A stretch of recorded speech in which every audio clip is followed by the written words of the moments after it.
Football Fantasy.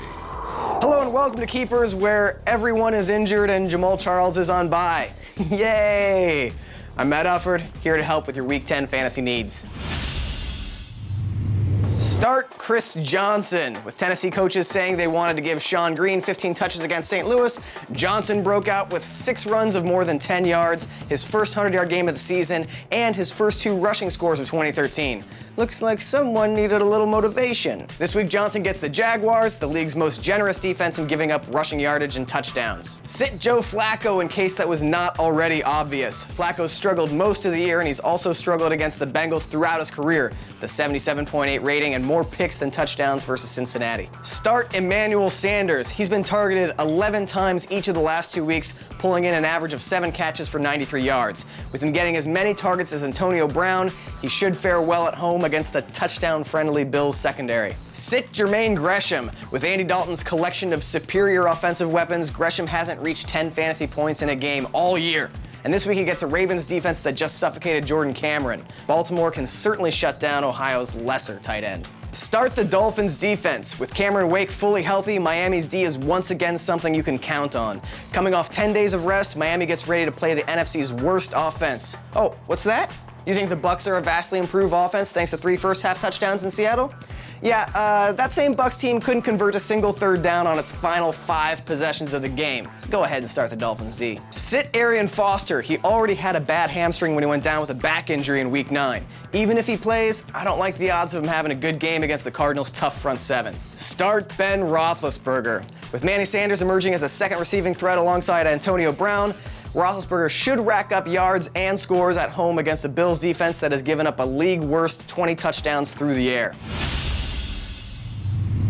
Last week I told you to sit Marcus Colston even before he was ruled out, which means I can totally see into the future. Something I definitely did not do was tell you to sit Tom Brady, who definitely did not put up 430 yards and 4 touchdowns against one of the league's top pass defenses. Yes, I'm just denying everything about that game, which did not happen, and you can't prove it. What's over there? Yeah.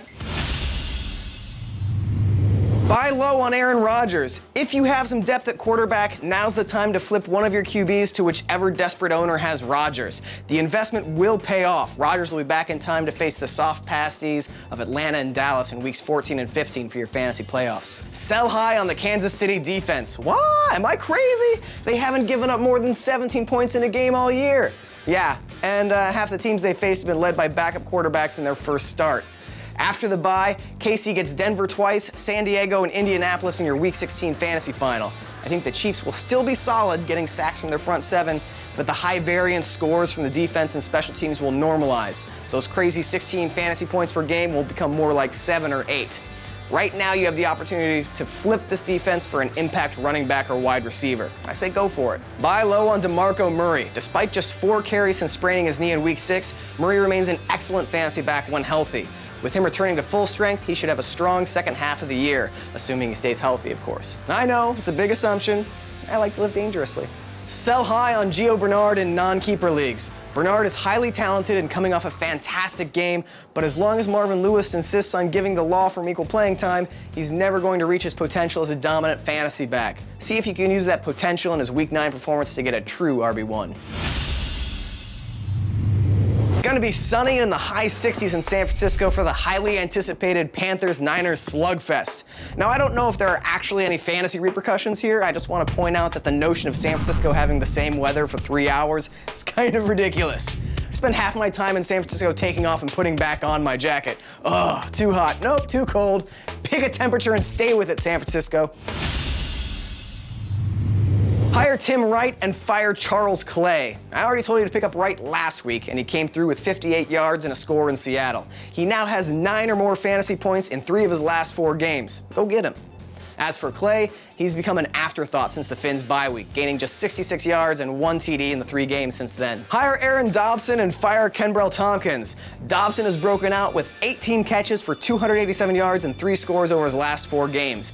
He's clearly moved past his early season drops and established himself as a playmaker on offense.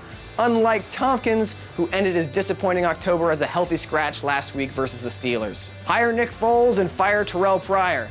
And I still hate Foles for burning me in that Dallas game, but 7 touchdowns in a game makes me grudgingly admit that yes, he can lead the Eagles offense effectively. Don't expect a record performance every week, but it's notable that he's yet to throw an interception in 2013. As for Pryor, his passing numbers are just plain ugly. He's thrown 7 picks to just 1 touchdown in his last 3 games. There's a limit to how much rushing yards add to a QB's value. That is all for week 10 of Keepers. Your outdoor activity of the week, attend a Veterans Day parade. Hey, here's a tip. Don't thank veterans. It's a hollow gesture that just makes us feel awkward. Instead, try engaging them with direct questions about war or adjusting to life after it. Makes us feel like you actually care about us as people. Thanks. Enjoy your day off. Set your lineups. See you next week.